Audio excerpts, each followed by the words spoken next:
बच्चों, आज हम पढ़ेंगे एमपी बोर्ड कक्षा 9वीं के हिंदी विषय के ब्रिज कोर्स के पाठ 3 अंतरिक्ष की सैर पाठ के सारे कार्यपत्रक एक साथ पढ़ लेंगे आज हम। और ये नई बुक में से है, क्योंकि हमने पिछली बार पुरानी बुक में से किए थे, तो हो सकता है इसमें कुछ अंतर है, केवल 1-2 में ही कुछ अंतर है, बाकी तो वैसे ही बच्चों आप एक बार देख लो इनको, ताकि आपको अच्छे से समझ में आ जाएंगे। तो चलो बच्चों करते हैं। कार्यपत्रक 1, श्रुत लेख है, शिक्षक द्वारा बोले गए शब्दों को लिखिए। तो ये श्रुत लेख है बच्चों, इसको अभी हम नहीं करेंगे, इसको छोड़ देंगे, क्योंकि श्रुत लेख अर्थात सुनकर लिखना है हमें, है ना बच्चों। दूसरा है, दिए गए शब्दों के अर्थ लिखकर वाक्यों में प्रयोग करें। अर्थ लिखना है और वाक्यों में प्रयोग करना है। तो दे रखा है यहाँ पे प्रशिक्षण, इसका अर्थ है व्यावहारिक शिक्षण, है ना बच्चों। प्रशिक्षण का अर्थ है व्यावहारिक शिक्षण। वाक्य में प्रयोग, अंतरिक्ष यात्री को प्रशिक्षण दिया जाता है। ठीक है। अंतरिक्ष, इसका अर्थ है अनंत आकाश। अंतरिक्ष की अवस्थाएं पृथ्वी से भिन्न होती है। जब हम पाठ पढ़ लेंगे बच्चों तो हमें ये सब आ जाएंगे। और ये पाठ भी हमने, इसका भी वीडियो बना रखा है, अंतरिक्ष की सैर पाठ का भी वीडियो बना रखा है, जो कि आप हमारी प्लेलिस्ट में जाकर देख सकते हो। और इसी तरह के वीडियो देखने के लिए आप हमारे चैनल को सब्सक्राइब कीजिए, जिससे कि हिंदी, अंग्रेजी और गणित के सारे वीडियो आपको मिल जाए। तो अगला है संस्थान, इसका अर्थ है संस्था या जहाँ पर संस्था है। हमें आज प्रशिक्षण संस्थान जाना है।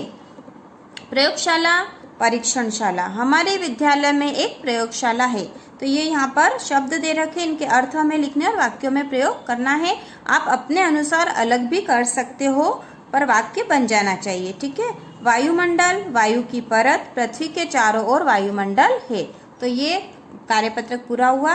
कार्यपत्रक 2 है, नीचे कुछ चित्र दिए जा रहे हैं। अपनी कल्पना के आधार पर तथा दिए गए चित्र की सहायता से अंतरिक्ष की सैर पर 8 पंक्तियां लिखे और उचित शीर्षक भी दे। तो इन चित्रों के आधार पर आपको अपनी कल्पना में जोड़ना है इनको, और अंतरिक्ष की सैर पर 8 पंक्तियां लिखनी है। तो आप कोई सी भी 8 पंक्तियां अपने हिसाब से लिख सकते हो।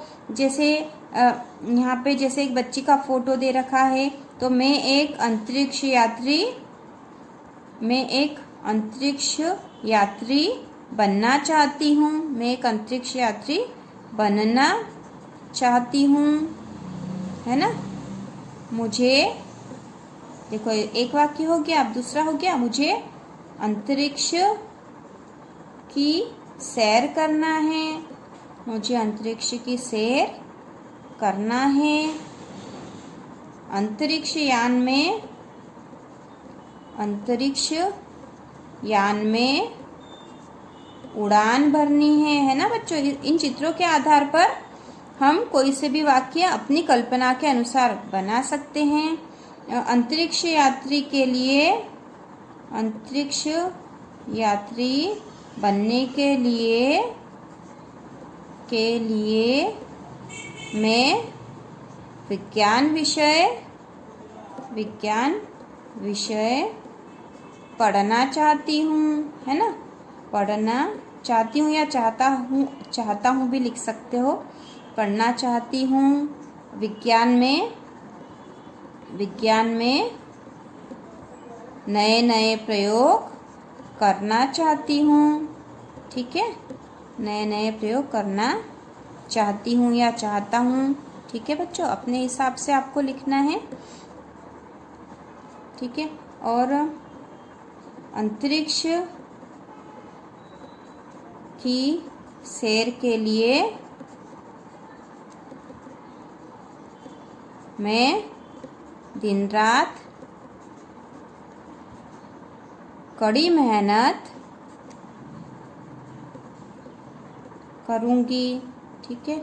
इस तरह से आप वाक्य, और भी वाक्य इस तरह से बना सकते हो अपने हिसाब से। आपको अपनी कल्पना के अनुसार इन चित्रों को देखकर बनाना है बच्चों। कार्यपत्रक 3 है, दिए गए शब्दों के अर्थ शब्दकोश से ढूंढकर लिखे। आप अपने साथी या शिक्षक से भी मदद ले सकते हैं। तो ये शब्दकोश से अर्थ ढूंढकर लिखना है बच्चों। जैसे अंतरिक्ष है, अंतरिक्ष का अर्थ है अनंत आकाश। विज्ञान, विशेष ज्ञान। वायुमंडल, वायु की परत। दुर्घटना, बुरी घटना। प्रयोगशाला, परीक्षणशाला। भू उपग्रह, धरती का उपग्रह। वायुयान, वायु में चलने वाला यान। क्रियाकलाप, गतिविधि। आपने पहले नहीं करे हो तो इस वीडियो को यहाँ पॉज करके आप इनको सबको लिख लो, है ना।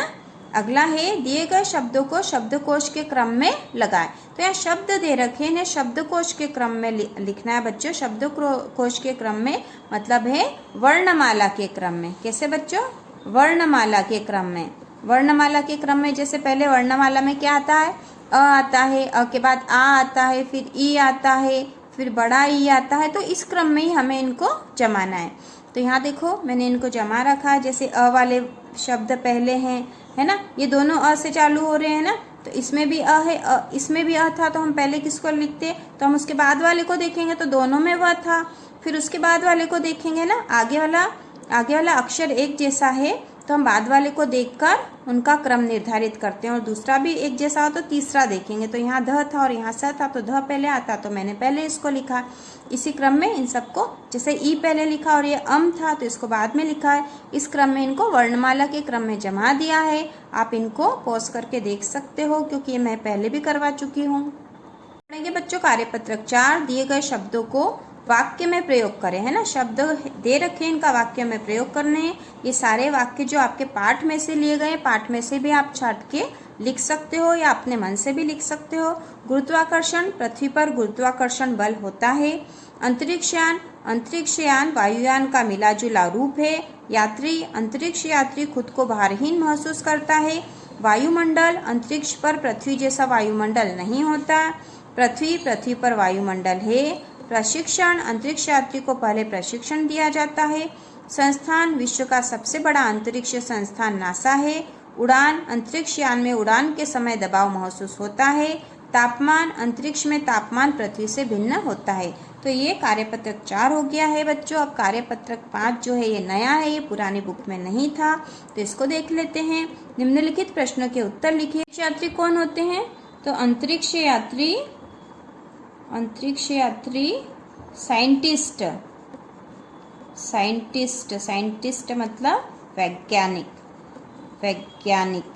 है ना बच्चों। साइंटिस्ट वैज्ञानिक होते हैं। तो ये इसका उत्तर था। अंतरिक्ष यात्री की उम्र क्या होनी चाहिए? तो अंतरिक्ष यात्री की उम्र 40 वर्ष से अधिक नहीं होनी चाहिए, है ना। अंतरिक्ष यात्री की उम्र 40 वर्ष से अधिक नहीं होनी चाहिए। ये इस पाठ के अनुसार इसका उत्तर है। अधिक नहीं, मैं नीचे लिख देती हूँ, यहाँ जगह नहीं बची है। होनी चाहिए, है ना बच्चों, चाहिए, ठीक है। अंतरिक्षयान किसका मिला जुला रूप है? तो अंतरिक्षयान वायुयान का मिला जुला रूप है। वायुयान का मिला जुला रूप है ना बच्चों, मिला जुला रूप है, ठीक है। भारत के अंतरिक्ष केंद्र का नाम क्या है? तो भारत के अंतरिक्ष केंद्र का नाम, भारत के बताओ क्या है? भारत के अंतरिक्ष केंद्र का नाम इसरो है ना। इसरो है। विश्व का सबसे बड़ा अंतरिक्ष संस्थान कहाँ है? तो हम क्या लिखेंगे? विश्व का सबसे बड़ा अंतरिक्ष संस्थान कहाँ है? अमेरिका में है। विश्व का सबसे बड़ा अंतरिक्ष संस्थान अमेरिका में है। और कौन सा है? नासा है ना, नासा। तो ये हमारा कार्यपत्रक 4 और 5